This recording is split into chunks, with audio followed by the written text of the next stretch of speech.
I'm Jay Pitts, a real estate broker, agent, leader, and investor.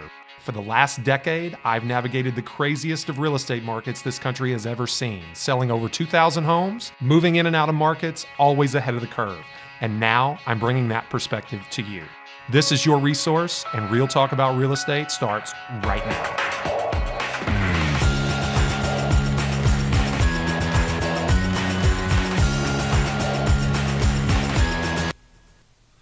And we're back, folks. Welcome back to another episode of Resource, Real Talk About Louisville Real Estate. I'm your host, Jay Pitts, broker owner at RE/MAX Premier Properties, leader of JT Pitts and Associates.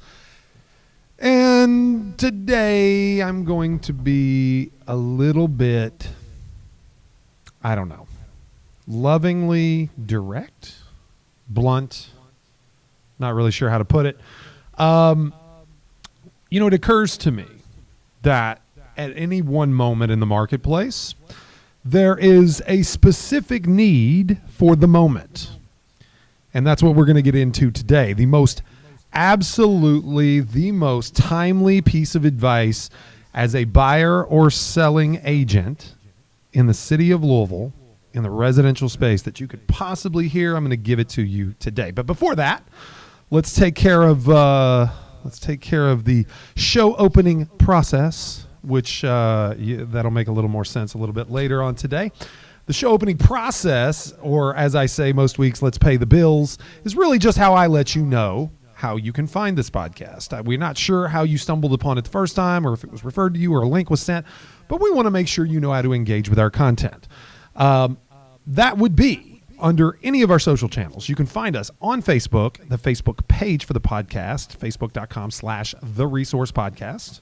You can find us in our private Facebook group, which we've gone away from the live stream. We're live on YouTube today. I'll give you more information about that here in a moment, but you can still find the private Facebook group if you'd like to get access and get in on the conversation. Just ping me and I will get you added. Two criteria: you must be local and you must be a realtor.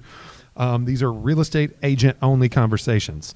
You can find us on Instagram at JPittsRealtor. You can find snippets or reels of each episode, little 30-second bite-size points, anecdotes, if you will, that come in the episodes, give you a little understanding about who we are and what we talk about. If you haven't consumed the podcast before, we would love you to engage with that content. You can find me on Twitter at JTPALouisville.com or at JTPALouisville. On Twitter, JTPA, JT Pitts and Associates. You can find us on TikTok with similar content as the Reels at J_Pitts.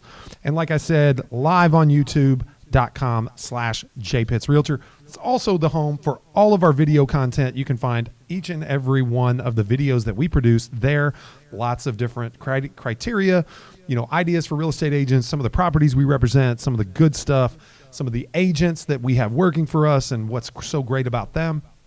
You can find that. Don't forget about our sister piece of content on the podcast, JTP University. We're coming to you very soon with JTPU Quick Hits, little ice storm action. Delayed our recording, so we'll be recording those episodes. Should have about 20 in the can after tomorrow, and we'll be letting those out gradually over the next few months. Would love for you to engage with the 5-minute episodes of JTP University. Just run a little dry on topics there, so we're going to just mix it up and go 30 seconds. One question, quick answer. Give it to you to where you can consume it rather easily. The podcast itself is hosted on a variety of podcasting platforms. Pretty much anywhere you can find a podcast, you can find us. Search my name, search Resource Louisville, you will find us. But specifically, we'd appreciate your attention on Apple Podcasts.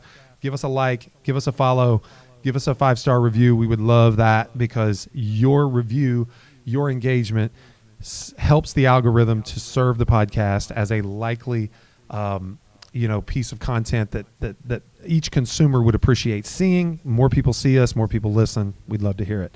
Also, Spotify would be a great place. Spotify's in the news. Still a popular place to consume podcast content, so we'd love to have you there. All right, moving on. Bills paid. Time for value. Tough love, if you will. I will say this. I'm nothing if I'm not transparent. I am here to tell you what works. I appreciate that each and every one of you has feelings. I appreciate the fact that there are some unique truths about human beings. I often like to say that we always put, more value in the efforts of our efforts than the efforts of others. I often say that, it's easy to overemphasize your own strengths and overemphasize the weaknesses of others. These are real unique truths to the human condition, right? So it is not surprising to me that recently when I polled my group of very successful, very accomplished, very productive, very efficient 85 to 90 agents that we have here in the brokerage, that I polled them asking for some explanations as to why we have more release contracts now than we've ever seen before. Not surprising were the results, were the answers, and also not entirely groundbreaking. It fed right into the narrative of what I know about human beings. We are flawed and fallible creatures that like to, think that we make the best decisions that we can possibly make when the opportunity is presented. But we have blinders on in some cases to things that could be done to improve our circumstance. What do I mean by that? Every response I got was focused outward. Why did the deal release? The buyer did this. The seller did that. The other agent did this. I absolutely acknowledge that those are probably true, but are they the whole truth? Not a single one of the responses I got were self-reflective, were taking ownership of what might have been an error in action or in omission that contributed to the result. And the truth is, right now, on February 9th, 2022, the inventory that we have to sell is far inferior to the amount of buyers that we have to purchase it. Demand is off from 21. There's no doubt about that. Anybody in the marketplace can feel it. However, the inventory is way off, way off. Lowest levels in history, rivaling May of 2021, which was the lowest in history. Maybe we're there now. I'm not entirely sure. I'll know more very soon. It's hard to say this early in the year, but may be the smallest amount of inventory on record with still historically strong demand. And that makes for a contentious scenario between buyers and sellers. Buyers and sellers go into transactions with expectations. And when those expectations are not properly guarded by a seasoned, credible, confident, and calm real estate professional, those expectations get skewed. Those expectations are not rooted in reality. Conflict arises and deals go south, and they go south quickly.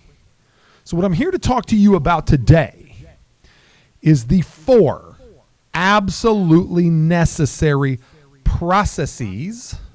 I'm not sure if that's how you say that, but I'm going to say it that way. Processes for bulletproofing your buy-side transactions. 84% of my team's releases last year were on the buy side. Only 16% came from sellers, which tells me, well, it's first off, it's not surprising. It's not surprising because we're an aggressive team. We're building our careers. We're building our businesses. We chase lead sources. We inject new life into our database on a daily basis. And just that activity right there creates a scenario where sometimes our level of rapport with the client isn't quite as great as some agents. And that's okay. We're in the process of building it. So we're going to release more transactions, and that's fine. We're going to sell more homes too. But like I always say, fashion's never finished. We're working towards a scenario where we build bulletproof buyer relationships, bulletproof contracts that result in closing at the levels that my highest agents, 85, 89%, close at that sort of clip. You're going to lose 1 out of 10, no matter what you do. You just don't want to lose 4 out of 10.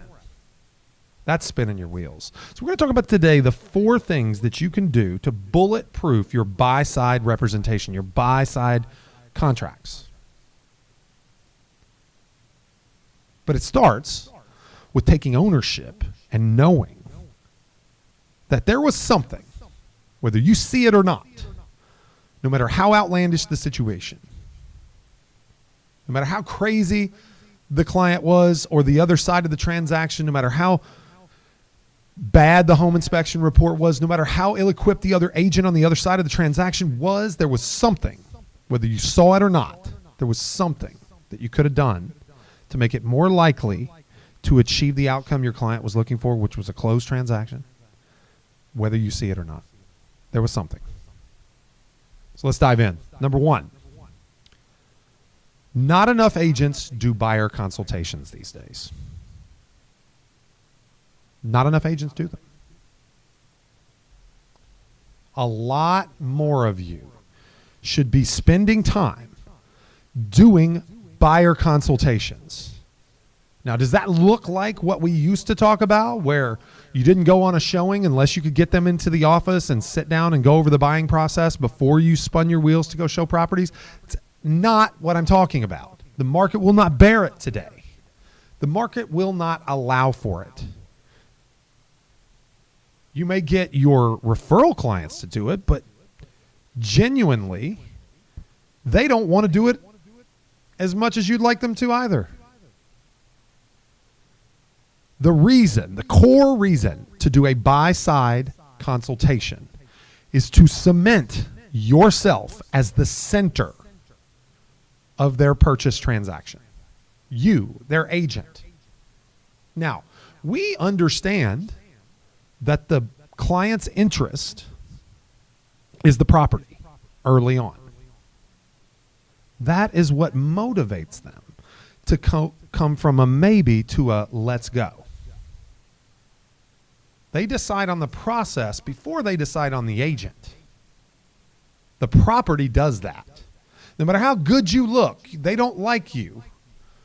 You don't look as good as the pictures on that brand new listing that just hit the market in the neighborhood where their kids want to live so their kids can go to that certain school. You do not inspire that sort of excitement.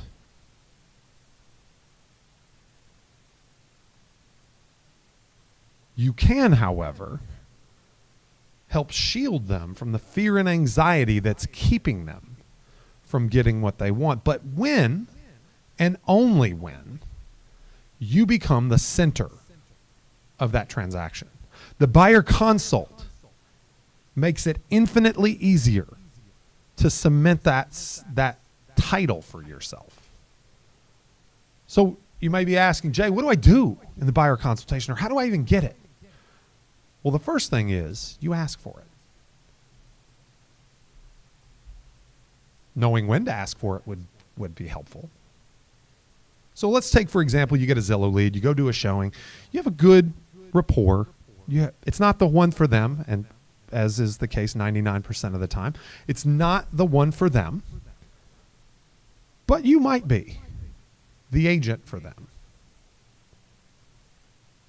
You know, the old age statistic that was always quoted was 70% of buyers only meet with one agent.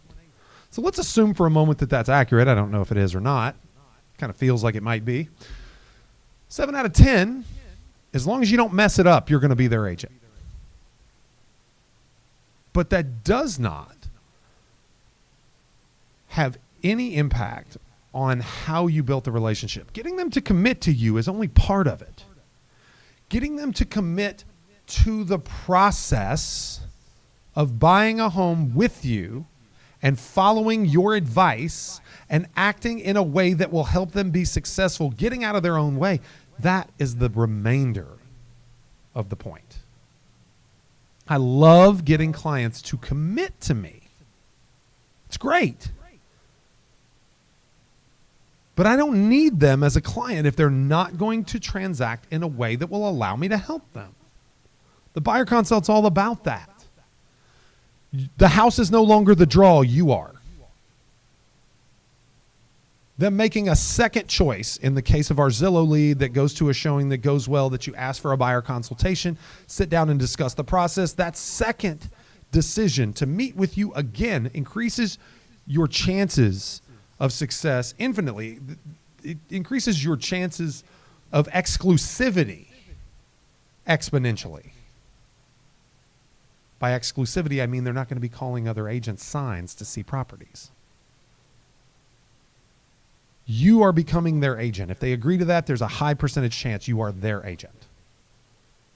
But once again, that's not what is predictive of success. What happens in the buyer consult is the buyer consult is where you literally explain everything. Everything. Every single thing. You know, I talk about NLP and sales training a lot, knowing how to communicate, knowing how to talk to people. And this is no different. There is a term called future pacing, or pre-framing is another thing, slightly different but fairly similar. Future pacing or pre-framing is the act of solving a problem before the problem exists. Pre-framing is that with an objection. Future pacing is showing the client or exposing them to potential issues that could arise throughout the process so that their reaction has less emotion because of previous exposure. You should be explaining every single problem that could happen with their pre-approval process, with their search process, with the offer process, with the inspection process, with the finance processing, with the appraisal, with every single aspect of the transaction. What situations could arise should be brought to their attention before it does so they can expose themselves, think rationally without pressure and anxiety, and know how to get through them when those problems do arise. They don't always come. But when they do, you look near clairvoyant for bringing them to their attention ahead of the curve. You're not playing catch up anymore. You're out in front. The buyer consult is where you explain everything and engender all the confidence.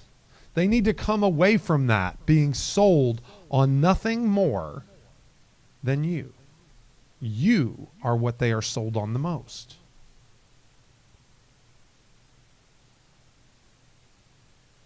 You are the center of that transaction. Explain everything. My team drops it down into 6 categories. We break it down.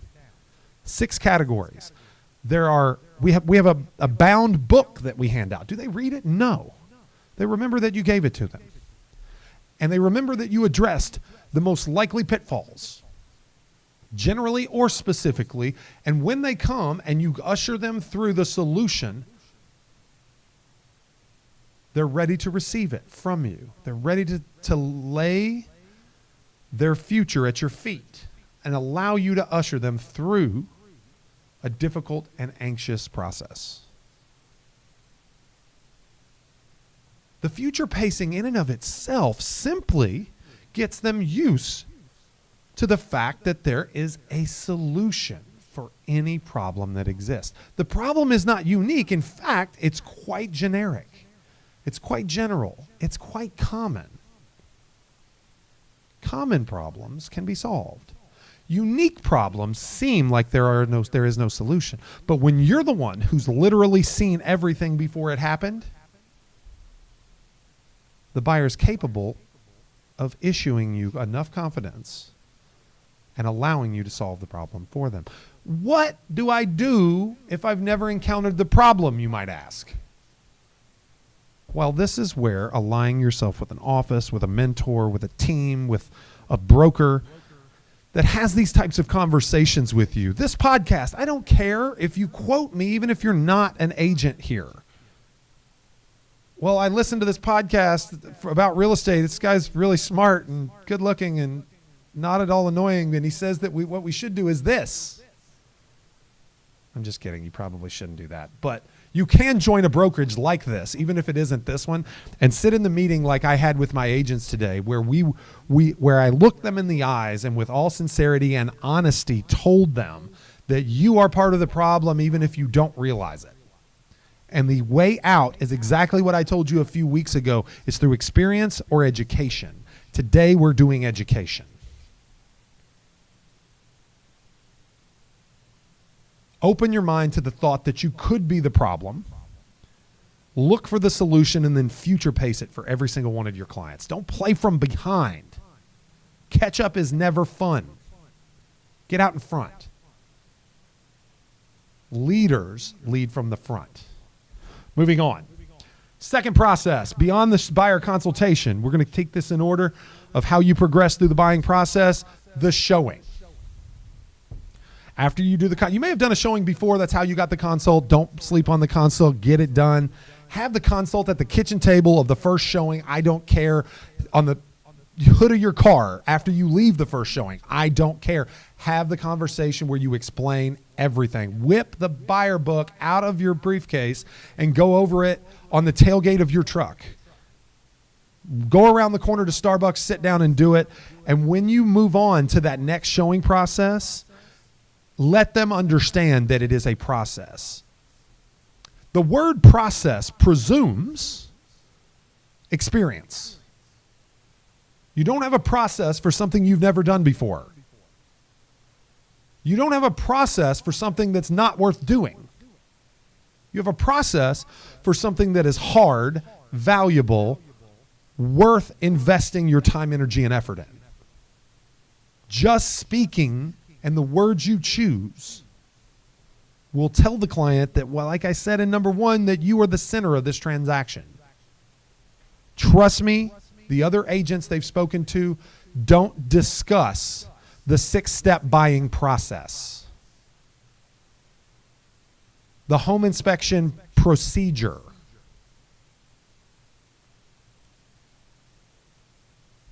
What we do when we encounter a multiple offer situation. What our procedure for handling multiple offers is. All right, back on track. Showing. A showing is an audition. It's an audition for exclusive representation, but it is also an audition or a performance, if you will, that shows the client why they should put their confidence in you. I tell my agents the first thing you should do, and this is a secret, I apologize to you, I know we have consumers listening. This is not meant to be in any way underhanded, but simply indicative of who we are at our core. I tell my agents the first thing you do in a showing with a new prospect is point out something wrong with the house. And especially when they've got that look, that we're in love look in their eyes. That I don't see flaws here because this is too cute kind of look. That we want to raise our kids that we don't even have in this home kind of look. And trust me, all the real estate agents listening, you know the look I'm talking about. Don't be a wet blanket, but the first thing you do is point out something wrong. Why? Because it signals to the client that you're not a pushy salesperson and you're not here to shove that house down their throat. You're not the perception that people have for realtors. That's not you. You're not a car salesman. Pardon to car salesmen. I sold cars at one point in my life. Nothing against them. You're not a personal injury attorney. You're not a sleazy ambulance chaser. The perspective that the public has says that we are paid too much and we don't give enough. Don't be that.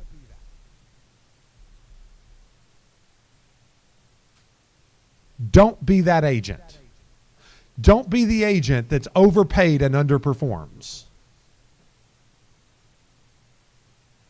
Be the agent that your clients wouldn't dare buy a home without.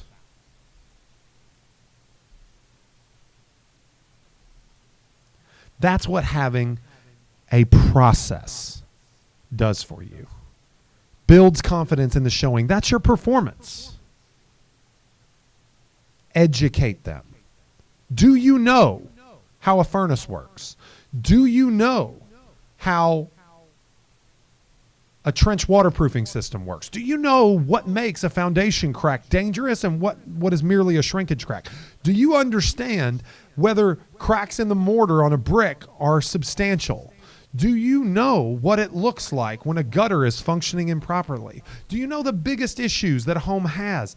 Do you know that a tape joint crack on drywall is not an issue, merely cosmetic? Do you know what the common findings are on home inspections? Do you know anything about building codes? If you don't, you need to. The showing is about building confidence. It's about telling your client, okay, that you're not here to sell them something, that you're here to prevent them from making a big mistake. That's why you're here. It's the single greatest fear that most people have. Not that they're going to overpay, that they're going to buy something that turns out to be a hassle and a headache, and that's something that they bought a home that's falling down. They made a 30-year investment and sunk $50,000 in down payment and borrowed all this money, and the house, they're not going to be able to sell it, and they're not going to be able to live there, and they're not going to be able to afford the repairs. Single greatest fear. We know, I guess it's not impossible, but it's nearly 0% of the time that happens. There's no problem that can't be fixed when it comes to real estate. You have to be the one to help your clients understand that. And if you show them issues with a property during a showing, then they're less surprised by them when they come up on an inspection.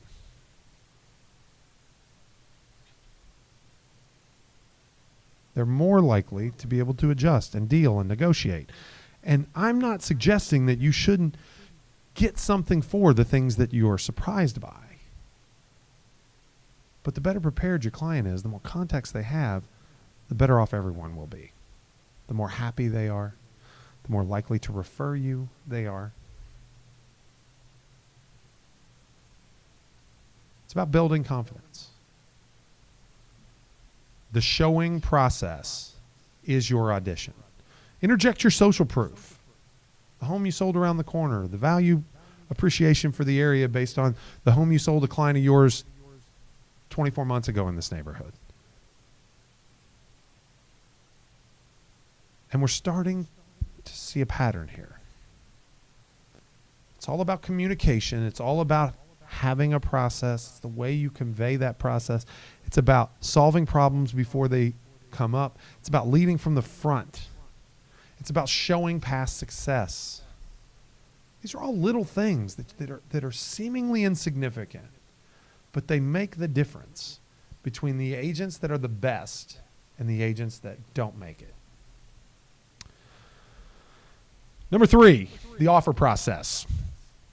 Do you absolutely 100% of the time have a conversation, not over text, with the phone, with the listing agent before submitting an offer? 100% of the time. I polled my agents. They all raised their hand, and I said, well, are we really being truthful here? What about the agents that won't respond to you? Because I know that exists. What about the listing agents that aren't capable or credible to process a multiple offer situation? They simply found themselves in that position. They're trying not to drown, and they don't have time to return phone calls, and they don't care who you are. How do you contact them? Oh, well, Jay, I guess we may not, but we try. Well, the answer here is don't ever take no for an answer. Don't ever take no for an answer. Be direct and risk alienating that listing agent by being persistent before you accept 3 attempts and no response, and your client loses a lot of the likelihood that their offer becomes accepted. The person that breaks through is the one that gets their offer accepted. But not only this, okay, because we're not talking about getting deals under contract right now. We're talking about holding them together.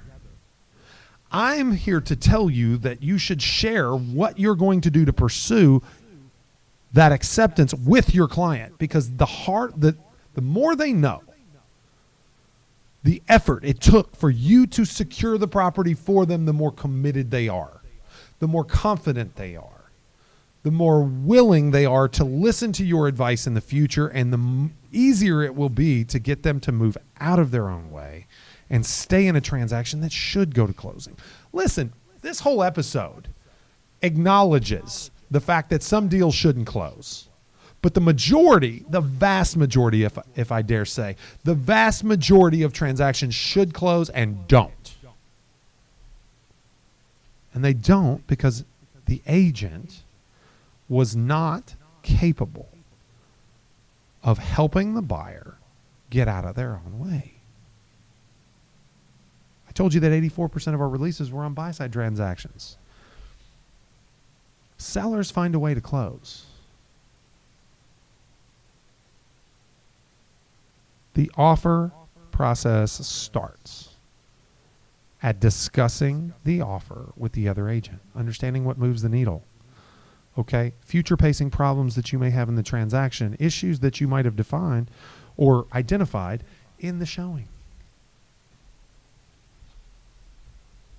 Helping and using those flaws in the property as a basis for getting your offer accepted and not addressing these issues later. You don't have to address the issue later if you address it up front. All right, now let's make one more point about the offer process. The contract. Too many of you gloss over the contract. You don't go into the potential pitfalls of every single clause of the contract.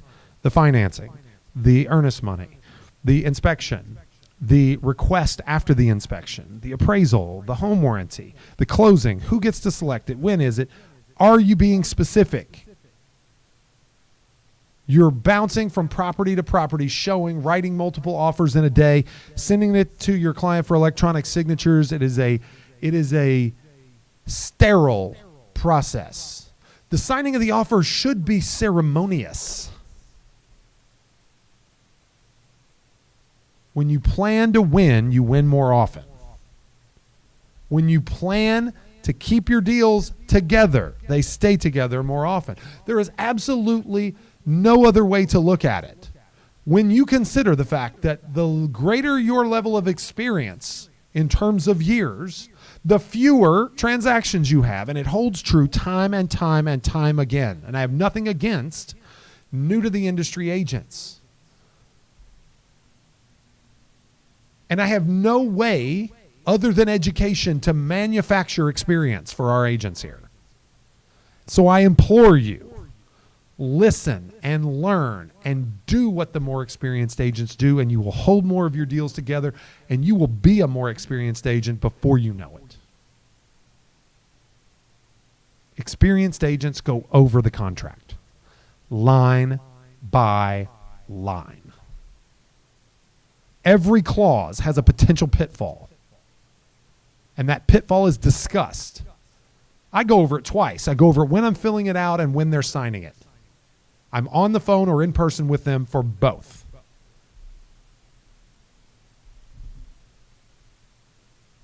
That's a good segue to number 4, the inspection process.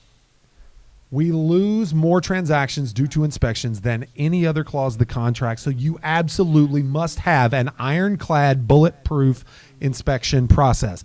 Here are some things that you absolutely cannot sacrifice. Period. End of story. There is no argument, and I don't want to hear it.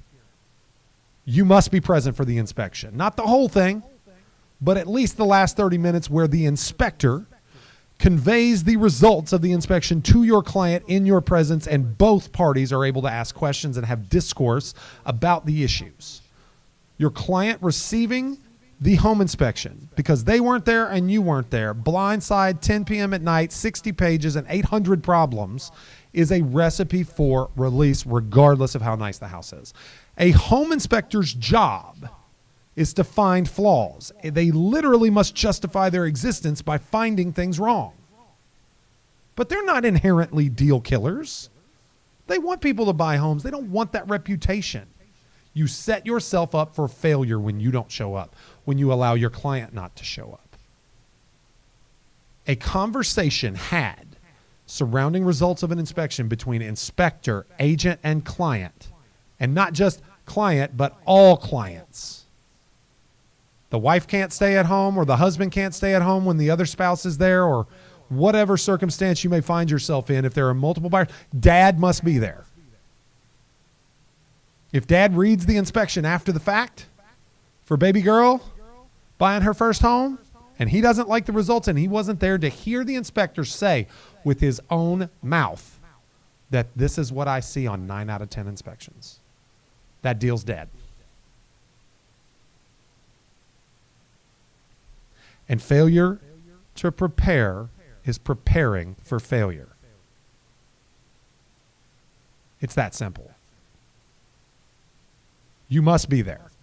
It must be an inspector that you have at least vetted and know that is not an alarmist, that is searching out more inspection fees by killing contracts so that they get to do multiple inspections for the same party. Most cases by discount and not issuing written reports so they don't have to substantiate their claims. You need to be there to ensure that that's not the case.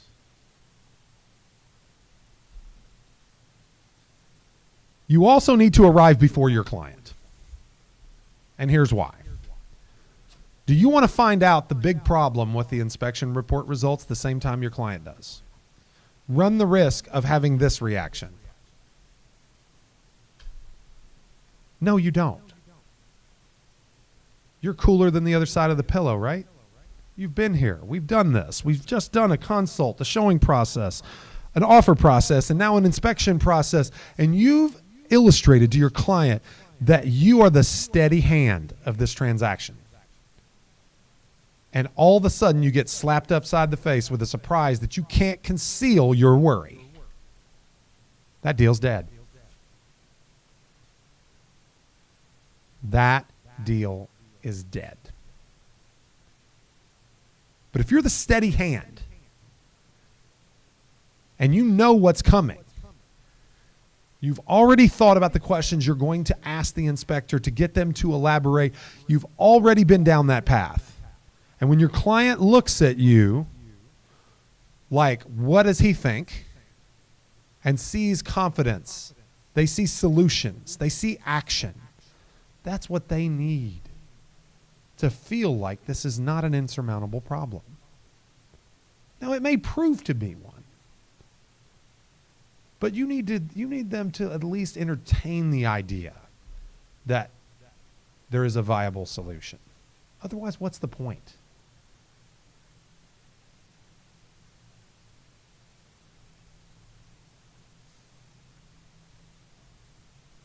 It's a really good question to ask at the end of every inspection presentation. So, Mr. Inspector, after everything we've talked about today and all that you've shared with us, which we appreciate very much, and we appreciate you being so thorough, would you buy this house? That's a great one. Here's another one. After everything you've seen today, would you say that the results are consistent with what you see in most properties this age?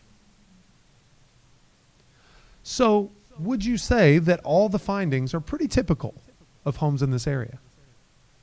Would you say that these are pretty typical of homes in this price point based on your experience? If you're not there, there's nobody to ask that question.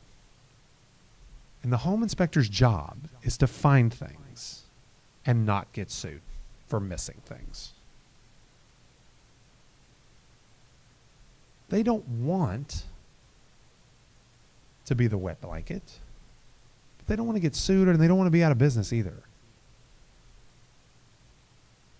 You're not coercing the results. You want a thorough home inspector that's going to find truly all the things that are wrong with that property. But you also don't want them explaining it in the most inflammatory way possible. And that's not always just their words. It could be by omission. It's because someone's not there to advocate on behalf of the client by asking the right question that they're too nervous to ask. A home inspection report is scary. 60, 65 pages, red arrows, circles, pictures, inflammatory language, things that are over their head because they don't understand home systems. No matter how much you've tried to educate them, they don't do this every day like you. And some of you do this every day and you don't know.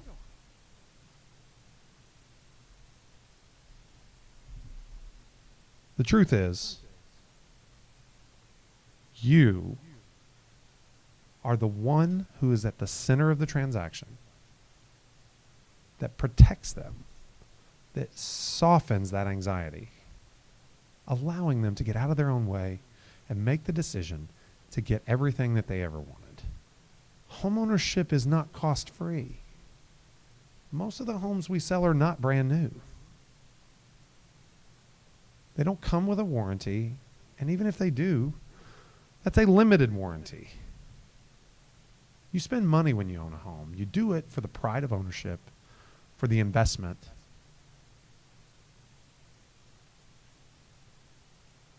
for the memories. You do it for the good stuff. And truly, the agents that have the most success are the ones that are able to help people allay their fears and their anxiety surrounding the process. The home they purchased from me is no worse and no better than the home they would have purchased from you before they released that contract. The simple difference is that I had the confidence through education and experience to help them not sabotage the very thing they came to you saying they wanted. And it's just that simple. That's all I got for you today, folks. 4 things in recap: buyer consult, showing process, offer process, inspection process, lots of processes. But remember, having a process means having a solution. Having a process means having experience. Having a process means having success. Don't be afraid of it. All right. Recap. Find us online, anywhere you go. The Resource Podcast page on Facebook. At JTPA Louisville on Twitter, at JPitts Realtor on Instagram for bite-sized episode clips on Reels, on TikTok at J_Pitts, YouTube.com/JPitts Realtor for all of our video content. Would love your engagement there. Really, really trying to move some of our attention over to the YouTube space. Pay homage to the Google gods. Find us on Apple Podcasts. Like, follow, share, review. All that is appreciated. Spotify. We will not be canceled, I promise. We would love to have you there. That's all I got. Once again, we're coming at you with JTPU Quick Hits here very, very soon. 1 question, 1 answer, 30 seconds or less. Or I get to pay out lots of bets of people that think that I can't answer a question in 30 seconds. But we would love to have you with that. Engage with us. We love hearing from you. We love your feedback. I get questions all the time from folks about things that they would like to hear on the podcast. It's how we take the pulse of the market and give you what you need. Hope you enjoyed today's episode. Once again, releases are the single greatest threat to your business right now. Employ these tactics, put them to use, close more deals. Once again, thank you so much. I am your host, Jay Pitts, broker owner, RE/MAX Premier Properties. For